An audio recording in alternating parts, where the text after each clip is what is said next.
አንጀት በአጠቃላይ ወደ 7.5 ሜትር አካባቢ ተብሎ ነው የሚገመተው።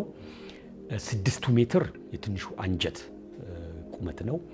1.5 ሜትሩ ደግሞ የትልቁ አንጀት ቁመት ነው እና ትንሹ አንጀት ምግብ ተብላልቶ ወደ ንጥረ ነገሮች ተቀይሮ እነኛ ንጥረ ነገሮች ወደ ደም ስር ውስጥ እንዲገቡ ተደርጎ ከዛ በደም ስር አማካኝነት የተለያዩ ህዋሳቶቻችን የሚጠቀሙበት ሁኔታ ይፈጠራል። ስለዚህ ትንሹ አንጀት ምግብ ለመጨረሻ ጊዜ የሚልምበት እና ወደ ንጥረ ነገርነት የሚለወጥበት ቦታ ነው። ትልቁ አንጀት ደግሞ ውሃ ወደ ደም ውስጥ እንዲገባ የሚያደርግበት ሁኔታ አለ። መጨረሻ ላይም ደግሞ አላስፈላጊ የሆኑ የምግብ ክፍሎች በሰገራ መልክ የሚወጡበት ክፍል ነው። ስለዚህ ትንሹም ትልቁም አንጀት በጣም ጠቃሚ ናቸው። አጠቃላይ ቁመታቸው ቀደም ብዬ እንደገለጽኩት 7.5 ሜትር ነው። 6 ሜትር የትንሹ አንጀት፣ 1.5 ሜትሩ የትልቁ አንጀት ነው። አንጀት በተለያዩ ችግሮች ሊጎዳ ይችላል። ለምሳሌ እንግዲህ ቀደም ብዬ እንደገለጽኩት ትንሹ አንጀት ለምሳሌ ምግብ የሚልምበት ወደ ደም ስር ውስጥ የሚገባበት በደም ስር አማካኝነት ወደ ተለያዩ የሰውነት አካላችን ሄዶ ወደ ልብ፣ አንጎላችን ወይም አእምሯችን፣ ኩላሊታችን የመሳሰሉት በስርዓት ባለው መንገድ ህዋሶቻቸው ስርዓት ባለው መንገድ እንዲሰሩ የሚረዳ ነው።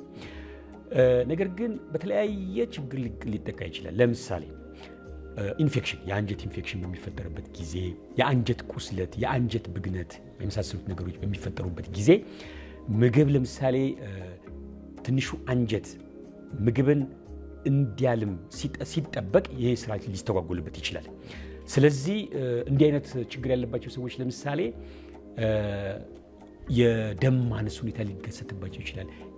የክብደት መቀነስ ሊከሰትባቸው ይችላል። ምቾት ያለመሰማት ሁኔታዎች ሊከሰቱ ይችላሉ።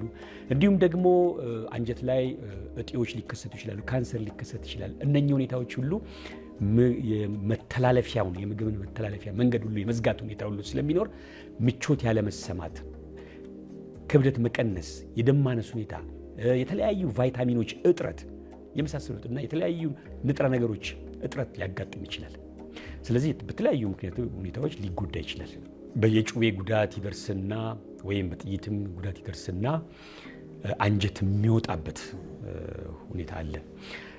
ያ ሁኔታ እንግዲህ የአንጀት ግድግዳ በመጎዳቱ ነው ወደ ውጭ እንግዲህ አንጀትን አቅፎ ይዞ የያዘው አካል በመጎዳቱ መውጫ መንገድ ያገኝና ይወጣል። እንግዲህ መውጫ መንገድ አግኝቶ ሲወጣ ያ ጉዳት ያደረሰው ጩቤ ምን ያህል የሆድ ግድግዳን ከፍቶታል የሚለው ወሳኝ ነው። ምክንያቱም አንጀት ለምሳሌ ጠባብ በሆነች ብዙ አንጀት ከወጣ የደም ዝውውሩን ይገታዋል።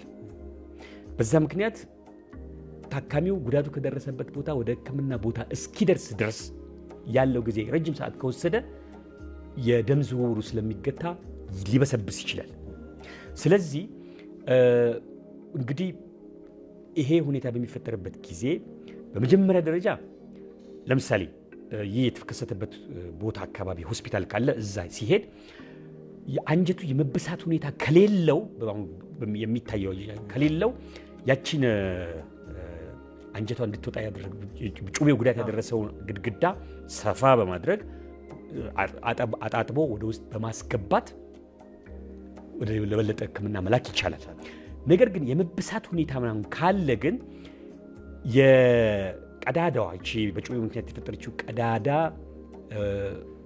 የወጣውን አንጀት በጣም ይዞት የደም ዝውውሩን እንዳይገታው ትንሽ ሰፋ አድርጎ ውጭ ያለውን አጣጥቦ በጨርቅ ሸፍኖ፣ ረጠብ ባለ ጨርቅ ደግሞ ቢሆን ጥሩ ነው፣ ሸፍኖ ቶሎ ወደ ሕክምና ተቋም መውሰዱ በጣም ጠቀሜታ አለው። ምናልባት የመበሳት ሁኔታ አሁን ለምሳሌ እንደዚህ አይነት ጉዳት በሚደርስበት ጊዜ የመበሳት ሁኔታ እያለ መልሶ ማስገባቱ ግን አስቸጋሪ ሊሆን የሚችልበት ሁኔታ አለ። ምክንያቱም የሆድ ዕቃ ውስጥ መበስበስ፣ ምክንያቱም አንጀት ውስጥ ያሉ በትሪሊዮን የሚቆጠሩ ባክቴሪያዎች የሆድ ዕቃ ውስጥ ይገቡና ውስጥ የሆኑና የሆድ ዕቃ መበስበስ በእንግሊዝኛ ቋንቋ ጄኔራላይዝድ ፔሪቶናይተስ የሚባልና ምናልባት ወደ ሕክምና ተቋም ቶሎ ሕክምና ካላገኘ የሞት አደጋው በጣም ከፍተኛ የሆነ ችግር ውስጥ ሊገባ ይችላል።